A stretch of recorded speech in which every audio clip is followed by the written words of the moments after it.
Salut à tous, c'est un regard neuf, j'espère que vous allez bien, moi comme d'habitude, ça va super. Au fil des générations, notre addiction au téléphone et autres technologies augmente de plus en plus. On peut rester scotché dessus pendant des heures, que ce soit pour les réseaux sociaux, surfer sur internet, contacter nos familles ou échanger avec nos amis, enfin bref, il y a toujours un truc à faire dessus. Ingenious. Et du coup, quand on le perd, c'est super gênant, surtout quand il tombe dans des endroits assez compliqués d'accès ou bien au mauvais moment. Du judoka disqualifié à cause de son téléphone au téléphone qui réapparaît des mois plus tard, on part ensemble à la découverte de 9 téléphones qui tombent au mauvais endroit au mauvais moment. C'est parti. 3, 2, 1. Oh my goodness. So it's out of the case and it's cracked. It does got a crack right there. Oh my goodness. First of all, whoa. Numéro 1. Vous le savez, être sportif demande beaucoup d'efforts, de sacrifices, mais aussi de concentration. Et c'est justement ce manque de concentration qui a valu une disqualification pendant un tournoi international très important. L'histoire se passe en Azerbaïdjan, le judoka portugais Henri Egutides et son homologue suédois Robin Pasek participent au Grand Slam de Bakou. Au moment d'entrer sur le tatami, les adversaires se concentrent pour faire place à leur professionnalisme et le combat commence doucement, chacun essaie de prendre le dessus sur l'autre, donc rien de bien surprenant jusqu'à là. Mais au moment de faire une prise qui nécessite de se pencher légèrement en avant, un téléphone portable tombe du kimono de Henri Egutides. Et étonné, l'adversaire ramasse directement l'objet au sol pour le montrer à l'arbitre. Évidemment, le combat s'arrête directement et terriblement déçu de son erreur de débutant, le Portugais jette son téléphone hors de la zone de combat, mais malheureusement pour lui, il est trop tard et il le sait, il est disqualifié de la compétition. Bon, c'est vrai que le règlement est un petit peu dur, mais c'est bien écrit noir sur blanc, aucun objet n'est autorisé sur le tatami durant le combat. C'est donc un coup de fil qui lui a coûté très cher. Numéro 2. On a quasiment tous déjà eu l'envie de prendre en photo un magnifique paysage et c'est justement l'idée qu'a eue John Dawson. Lors d'une randonnée avec ses proches, il s'arrête au bord d'une falaise de la forêt nationale de Pisgah en Californie du Nord. Et perché à 300 mètres d'altitude, c'est le moment rêvé pour immortaliser le moment. Et John décide donc d'activer son drone et de l'envoyer dans les airs pour capturer la belle vue de la région. Une fois son drone monté dans les airs, il pose naturellement son téléphone portable près de lui, mais John oublie qu'il est sur une pierre très glissante et surtout qu'il est à 300 mètres au-dessus du sol.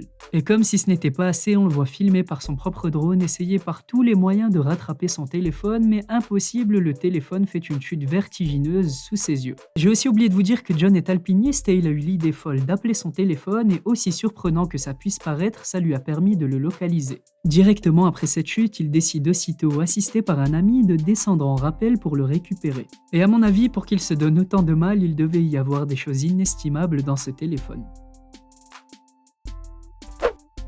Numéro 3. Il est connu que les adolescents ou même certains adultes ont un rapport assez particulier avec leur téléphone. Constamment scotchés à lui comme un prolongement de leurs mains, carrément, ils peuvent passer des heures et des heures dessus à surfer sur les réseaux. Alors quand ils le perdent, c'est une véritable catastrophe et leur petit monde s'écroule. Et c'est justement ce qu'a vécu un jeune adolescent allemand. Tout a commencé lors d'une sortie entre amis et le groupe de jeunes a voulu se détendre sur un bateau au-dessus d'un lac. Tout se passait pour le mieux, mais rapidement un adolescent de 16 ans fait accidentellement tomber son téléphone par-dessus bord. Et si la plupart des gens auraient été extrêmement déçus mais résignés, ce n'est pas du tout le cas de notre ami. Même s'il savait pertinemment que le téléphone n'allait plus fonctionner, il explique qu'il souhaitait tout de même tenter de récupérer photos et listes de contacts. Dans un premier temps, il se rapproche du club local de pêche pour emprunter une combinaison, mais on le calme rapidement en lui expliquant qu'il fallait qu'il arrête de rêver. Mais c'est bien mal connaître le jeune homme, il revient en pleine nuit avec une énorme pompe à eau. Et vous l'avez compris, il a eu la folle idée de vider le lac. Bah ouais, logique. Le problème, c'est que le jeune n'est pas du tout professionnel, il branche sa pompe sur les toilettes, mais le problème, c'est qu'elle n'était pas reliée aux égouts. Et très vite, tout se met à fuir et à déborder, ce qui a causé de nombreux dégâts. Finalement, l'adolescent finit sans portable et a récolté une belle amende de 4000 € pour les dégradations. Numéro 4. Quand on part en voyage, le premier réflexe, c'est bien sûr de prendre des tonnes de photos souvenirs. Et bon, c'est vrai que ça fait beaucoup touriste, mais on adore et parfois on arrive à sortir de belles pépites. C'est justement ce qu'a tenté de faire un homme qui était en vacances en famille au Costa Rica. Il s'appelle Dylan et se trouvait sur un magnifique pont au-dessus d'une rivière, mais Dylan est un petit peu maladroit et au moment où il sort son téléphone pour prendre une photo de l'horizon, il le laisse tomber. Et même si c'est déjà bien relou de faire tomber son téléphone dans l'eau, ce qui est arrivé à Dylan l'est encore plus parce qu'en réalité la rivière est asséchée et en plus elle est infestée de crocodiles très agités. Et déjà que récupérer son téléphone dans l'eau c'est presque impossible, alors risquer sa vie pour un smartphone, Dylan lui-même le sait que ça n'en vaut pas la peine. Et le pauvre, comme vous le voyez, a les mains sur la tête tellement il est désespéré. Donc s'il n'y a pas de volontaire pour aller lui chercher, on peut passer au suivant. Numéro 5. Le lac d'Annecy est connu pour sa grandeur et surtout sa beauté sans nom. Chaque année, des centaines de touristes viennent le contempler, y faire une petite croisière ou encore le survoler en parapente. Et début septembre, une Américaine a voulu se prêter au jeu. Alors qu'elle passe un formidable moment en parapente au-dessus du lac, elle sort une perche à selfie. Vous connaissez probablement l'objet, c'est un énorme bâton métallique qui cartonne depuis plusieurs années et vous y accrochez votre téléphone et grâce à un bouton, vous pouvez prendre de belles photos. Bon, si l'histoire est dans la vidéo du jour, vous l'avez compris, c'était vraiment pas une bonne idée. La femme se trouvait à 5000 pieds d'altitude, soit à peu près 1500 mètres au-dessus du lac d'Annecy quand elle a tendu sa perche avec son tout nouvel iPhone 11. Et le plus triste pour elle, c'est qu'au début, elle y arrive jusqu'à ce qu'elle décide de changer de main. Et c'est là que tout se complique, sa perche lui glisse des mains et tombe dans le lac. Malheureusement, le téléphone n'a pas été retrouvé, c'est vraiment dommage car elle a vraiment dû faire de belles photos.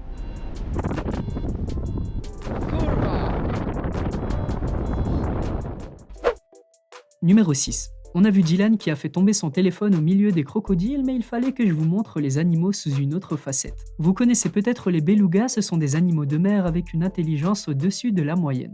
L'année dernière, une rumeur folle disait qu'il y en avait en Norvège et évidemment tous les journaux en parlaient. Et du coup, plein d'habitants de la Norvège ont voulu vérifier par eux-mêmes.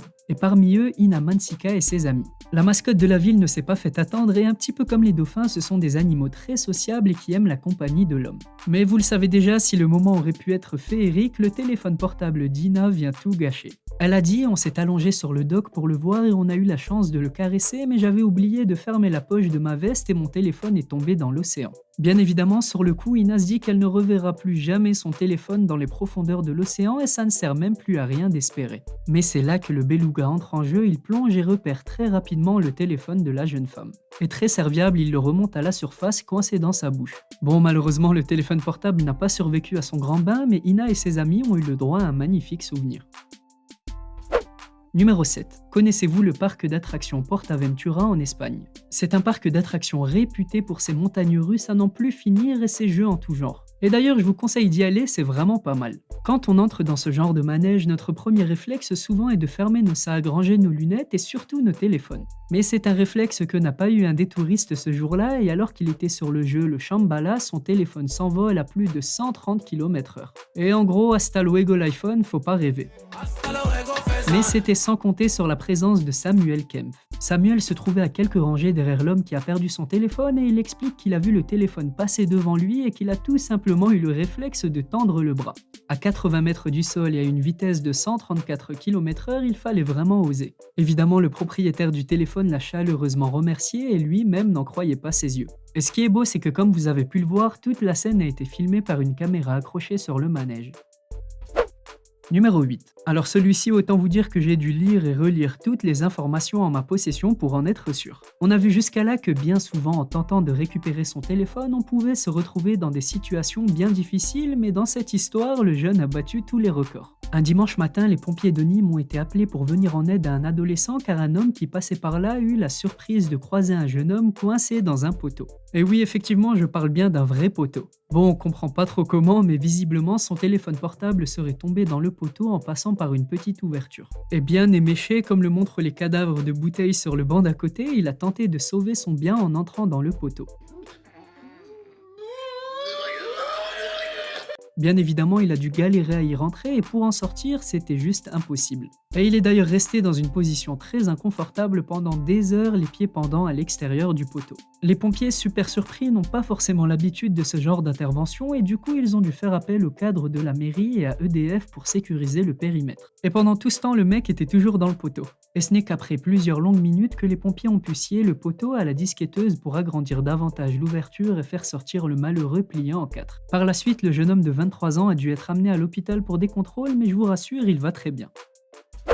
Et le numéro 9. Le point commun de toutes les anecdotes que je vous ai racontées, c'est que pratiquement toujours, ça se termine bien. En septembre dernier, un touriste faisait du canoë sur une rivière en Chine, dans le sud-ouest du pays pour être exact. Mais malheureusement pour lui, son téléphone tombe dans l'eau et il lui est impossible de le retrouver. Mais les mois passent et sa frustration d'avoir perdu son téléphone s'estompe petit à petit. Jusqu'au jour où 8 mois plus tard, c'est-à-dire en mai, il reçoit un colis de Chine alors qu'il n'avait rien commandé. Et dans le colis se trouvait son téléphone. En fait, un pêcheur local avait récupéré le smartphone quand le niveau de l'eau avait baissé. Et dans la coque du téléphone, il y avait la carte de visite de son propriétaire. Quelques jours après avoir reçu son colis, l'homme reçoit un appel de son sauveur, de quoi nouer une belle amitié. Mais le plus dingue dans cette histoire, c'est que le téléphone est en parfait état et le touriste a même pu récupérer ses photos de voyage. Et après une épopée pareille, il a juré qu'il retrouverait le pêcheur pour prendre un verre avec lui.